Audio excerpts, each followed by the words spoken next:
wabarakatuh. Waalaikumsalam warahmatullahi wabarakatuh. Alhamdulillahirabbil alamin wa bihi nasta'in ala umurid dunya waddin. Wassalatu wassalamu ala asyrafil anbiya'i wal mursalin wa ala alihi wa ashabihi ajmain. Qala Allah Ta'ala, ya ayyuhalladzina amanu hal adullukum ala tijaratin tunjikum min adzabin alim tu'minuna billahi wa rasulih wa tujahiduna fi sabilillahi bi amwalikum wa anfusikum dzalikum khairul lakum in kuntum ta'lamun. Yang sama-sama kita hormati Rektor UMN Al-Wasliyah Bapak Dr. Hardi Mulyono Sulbakti,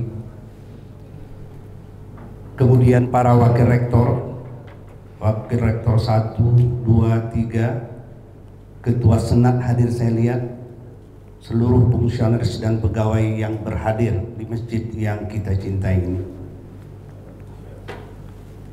Alhamdulillah kita bisa memasuki Ramadan 1442 Hijriah dan sekarang kita berada pada hari kedua.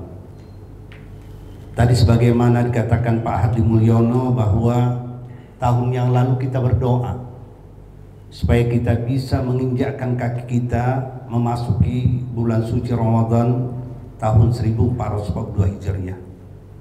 Alhamdulillah kita yang berada di masjid ini diperkenankan Allah doa kita. Namun sebahagian telah terdahulu dipanggil oleh Allah Subhanahu wa Ta'ala. Tentu saja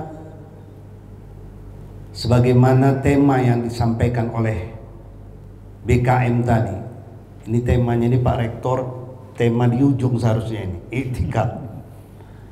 Tapi Pak Sukri nampaknya mau kasih pesan sama Pak Rektor nampaknya ini. Nanti di akhir-akhir 10 setelah tanggal 20 dan seterusnya itu ada iktikaf di sini. Gimana Pak Sadat? Ya kan? Tapi bagi saya tentang iktikaf ini seharusnya tidak perlu rame-rame. Kalau perlu sendiri-sendiri. Cari masjid yang orang tak tahu kita siapa. Disitulah kita menyendiri. Karena iktikaf itu artinya menyendiri dan membentengi diri dari perbuatan yang tak baik-baik. Tapi kalau rame-ramenya kita kemudian bercengkerama, malamnya ngopi lagi, ya kan segala macam, ya udah tak jelas itu. Ya, ini banyak yang seperti itu. Ya, rame-rame buat iktikaf bersama-sama.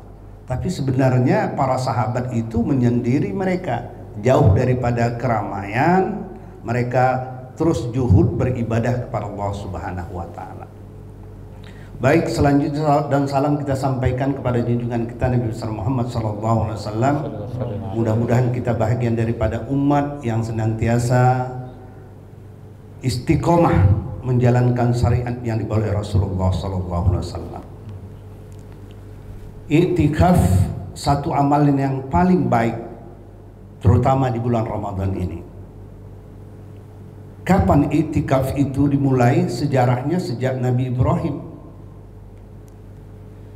Wa akhidna ila Ibrahim wa Ismaila an tahhira baiti lit-taifina wal aqifina wa ruk'a'is sujud. Allah perintahkan itu kepada Ibrahim dan anaknya Ismail. Untuk apa? Untuk membersihkan rumahku ini, kata Allah.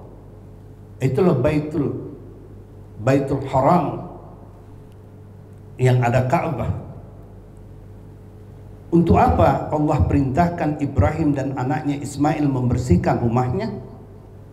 Lit-taifin, untuk orang yang tawaf, wal akifin, untuk orang yang beriktikaf, waruka'is sujud, untuk orang ruku dan sujud padanya. Dari dulu sudah ada. Artinya ibadah ini dilakukan dalam rangka untuk mendekatkan diri kepada Allah Subhanahu wa Ta'ala. Tawaf, iktikaf, ruku, sujud, semuanya merendahkan diri sebagai hamba kepada Allah Subhanahu wa Ta'ala.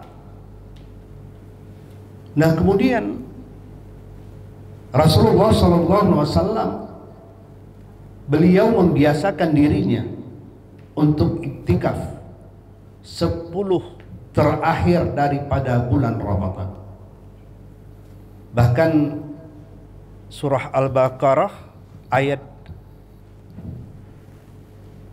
127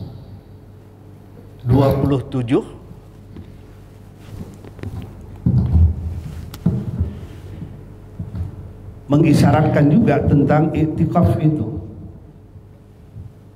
Wala tubashiruhunna wa antum aqifuna fil masajid. Jangan engkau pergauli istrimu ketika kamu beriktikaf di masjid. Nah, tentu jamaah rahimakumullah, iktikaf dilakukan di masjid kapan saja bisa. Siapapun boleh, laki-laki perempuan. Namun harus suci, terutama kaum perempuan dari haid, nifas.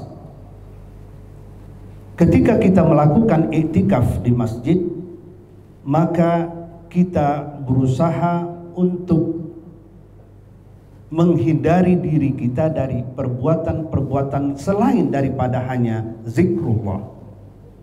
Itulah yang saya katakan tadi, bahwa seharusnya iktikaf yang dilakukan kita menyendiri tanpa beramai-ramai, sehingga bisa memunculkan perbuatan-perbuatan yang kita lalai terhadap Allah Subhanahu wa Ta'ala. Bagaimana Rasulullah SAW dan para sahabat, mereka memulai daripada 10 terakhir dalam bulan Ramadan. Dalam masa-masa itu mereka berada senantiasa di masjid.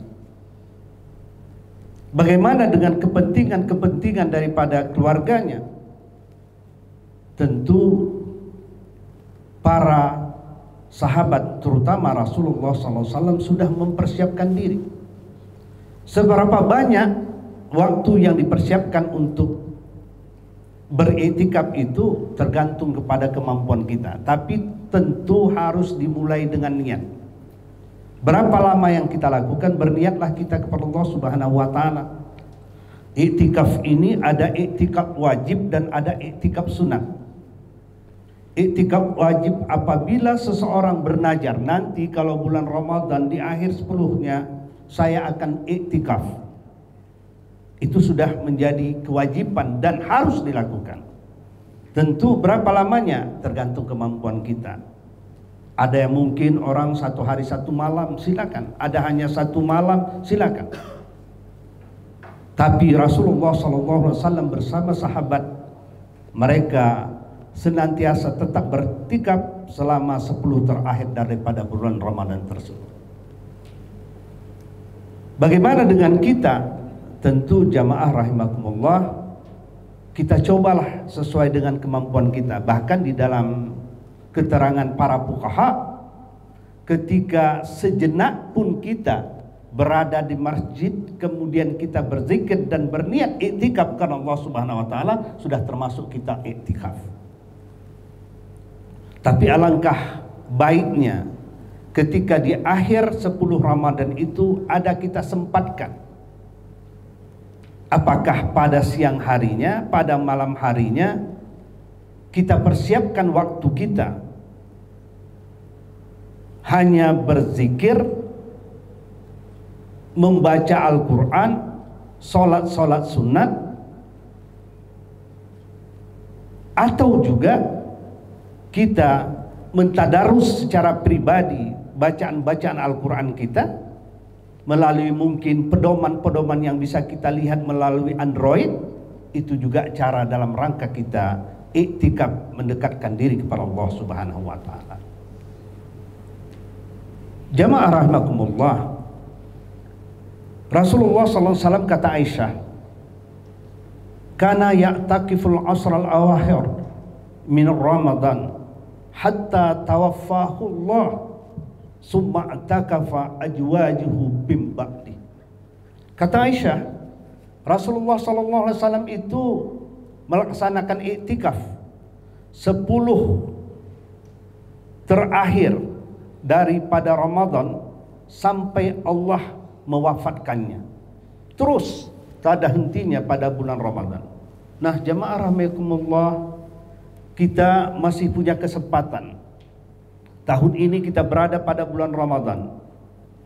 Mungkin ada kesempatan bagi kita untuk mempersiapkan iktikaf misalnya. Sebagaimana kita mengikuti Rasulullah SAW. Mungkin kalau 10 hari penuh berat juga Pak Raja, ya kan? Ya kan? Apalagi tak masuk dipotong Pak Rektor deh itu kan. Tak ada alasan kau Raja katanya pula seperti itu. Tapi boleh juga kita mempersiapkan di malam hari. Mungkin ada waktu yang diberi saat ini di kantor kita boleh masuk sekitar jam 8.30. Jam berapa Pak? Jam 9. Ya bisa juga kita manfaatkan waktu untuk itu di malam hari kita beriktikaf.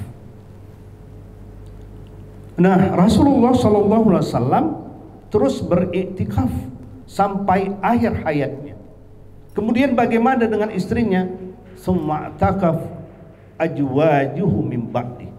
Istrinya melanjutkan, Aisyah terus iktikaf melanjutkan setelah Rasul wafat. Berarti apa? Amalan ini, ibadah ini cukup penting bagi kita. Kenapa?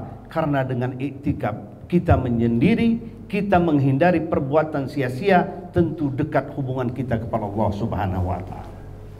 Terus apa faedah daripada kita beriktikaf, jamaah rahimakumullah? Iktikaf kan itu menyendiri. Cara untuk mencari ketenangan di dalam diri kita dan batin kita. Tentu suasana yang tidak diganggu dengan hiruk pikuk. Ketenangan ketika kita hanya mengingat Allah Subhanahu wa taala, beda ketenangan kita ketika mendengar musik. Mungkin sejenak kita tenang mendengar musik, tapi tak seenak ketika kita dekat kepada Allah Subhanahu wa taala. Makanya di dalam sholat disuruh kita khusyuk, karena di dalam kehusukan sholat kita, di situ ada datang ketenangan hidup kita. Nah, ketika kita iktikaf, menyendiri, menjauhi dari perbuatan sia-sia dan hanya hubungan kita kepada Allah Subhanahu wa taala, maka akan muncul ketenangan di dalam diri kita. Cerita daripada kawan-kawan yang dulu berhidup glamor atau dunia dugem. Ya, dulunya dunianya dunia gelap, dunia gemerlapan dan dunia gelap. Kemudian dia sadar dan kemudian melakukan, pertama kali dia ikut jamaah yang khuruj 3 hari, 7 hari dan seminggu. Dan orang ini orang yang punya harta, kemampuan ekonominya oke, kehidupan apapun mungkin bisa dibelinya. Tapi kemudian dia diajak oleh seseorang. Ini kawannya yang cerita sama saya. Pertama kali malam itu ketika dia dibawa, suasananya mencekam. Dan dia mengatakan, aku sudah pada zona aman dalam kehidupan ekonomi, tapi kok seperti ini yang kulakukan. Tak aman rasanya dia. Tidur di atas alas sederhana di sebuah masjid. Kawan-kawannya dilihatnya berzikir. Malam kedua dia mulai berubah. Dia mulai ikut berzikir bersama kawan-kawan yang khuruj tadi, yang keluar tadi. Malam ketiga kemudian dia sudah bisa menyesuaikan diri, dan sampai saat sekarang orang tersebut masih hidup. Dan mungkin Pak Rektor tahu kalau saya sebutkan namanya, menjadi penjabat Sumatera Utara ini. Dia suka untuk melakukan itu karena ada ketenangan jiwa ketika dia senantiasa iktikaf dan tahajud pada malam hari.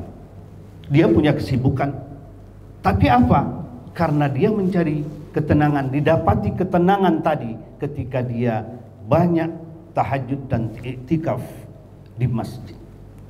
Ini yang dilakukannya. Selama ini dunia gemerlapan yang dia ikuti, tapi itulah dia dapat hidayah. Dan perlu ini kita cari dalam kehidupan kita, bahwa ketenangan ketika kita berhadapan dengan Allah Subhanahu wa taala berbeda dengan ketenangan kenyamanan kita menggunakan yang sifatnya manusiawi dan materialis. Nah, inilah faedah yang perlu kita peroleh. Jamaah rahimakumullah, tentu selain daripada ketenangan itu, kita akan menghabituasi kehidupan kita.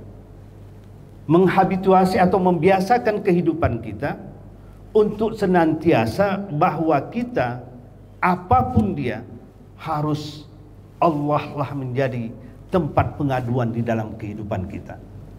Memang berat menghabituasi atau membiasakan seperti ini. Seperti misalnya ketika ada azan, sudah tergerak saja diri kita untuk mendatangi tempat tersebut untuk berjamaah. Itu kan pembiasaan. Kehidupan ini kan perlu pembiasaan. Nah, tentu saja dalam rangka untuk kita membiasakan diri kita untuk dekat kepada Allah Subhanahu wa taala, sarana-sarana yang digunakan itu banyak. Salah satunya iktikaf. Banyak memang sarana lain seperti kita sholat berjamaah, membaca Al-Quran, zikir, dan yang lain-lainnya. Itu cara kita membiasakan diri kita dekat kepada Allah Subhanahu wa taala. Tapi ketika kita menyendiri iktikaf dengan ketenangan itu, maka suasana batin kita lain karena kita berhadapan dengan Allah Subhanahu wa taala. Jamaah rahimakumullah, tentu ini bahagian daripada usaha kita sebagai makhluk Allah yang dhaif ini. Kita ketika kita mau menyadari kita lemah di hadapan Allah Subhanahu wa taala, kita butuh bantuan Allah Subhanahu wa taala yang kita selalu katakan nasrum minallah wa fathun qarib wa basyiril mu'minin. Itu pertolongan Allah yang kita harapkan. Tentu kalau pertolongan Allah yang kita harapkan, kita harus dekat kepada Allah Subhanahu wa taala. In tansurullah yansurkum wasabbit aqdamakum.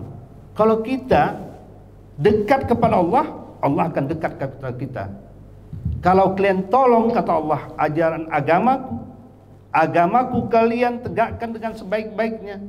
Kalian tebarkan dia, kalian sampaikan dia, kalian dakwahkan dia, yansurkum. Allah akan menolong kita. Oleh karena itu, dengan kita senantiasa dekat melalui iktikaf misalnya, bahwa Allah akan melihat kita dan tentu saja Allah akan memperhatikan kita. Tentu kita dekat kepada Allah, Allah akan dekat kepada kita. Mudah-mudahan ada manfaatnya daripada apa yang disampaikan secara singkat ini. Mari mulai kita mendekatkan diri kepada Allah Subhanahu wa taala dalam kondisi apapun. Terutama tentu di akhir bulan Ramadan 10 terakhir, kita coba untuk memulai dengan iktikaf. Seberapa banyak yang bisa kita lakukan, seberapa jam yang bisa kita lakukan, kita coba saja. Mudah-mudahan nanti terbiasa. Akhirnya sebagaimana Rasulullah SAW sampai akhir hayatnya pun beliau tetap senantiasa melaksanakan iktikaf. Demikian saja, mohon maaf. Nasrum minallah wa fathun qarib wa basyiril mu'minin. Assalamualaikum warahmatullahi wabarakatuh. Waalaikumsalam warahmatullahi wabarakatuh.